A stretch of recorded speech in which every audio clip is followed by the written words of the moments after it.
când trenurile nu mai pleacă de la gară, iar avioanele nu se ridică de la sol, când n-am cu ce să mai ajung la tine, îmi vine de pe bloc să sar în gol, când marinarii se ancorează în larg, taximetriștii au rămas fără volan, când n-am cu ce să mai ajung la tine și plâng ca la un film irachian. Atunci mă apucă disperarea, mai bine aș chema salvarea, dar uit mereu că tu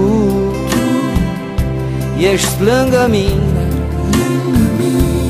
Pe toate vreau, chiar vreau să le las baltă, dar uit mereu că tu ești lângă mine, chiar lângă mine.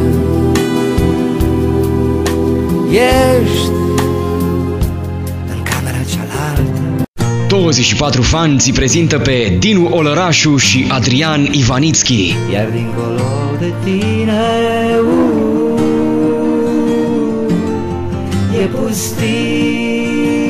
Sâmbătă, 26 decembrie de la 9 seara la Ghilotin Pub Sibiu, Piața Huet 3. Concert extraordinar de muzică folk. Dinu Olărașu și Adrian Ivanitski. E pustiu.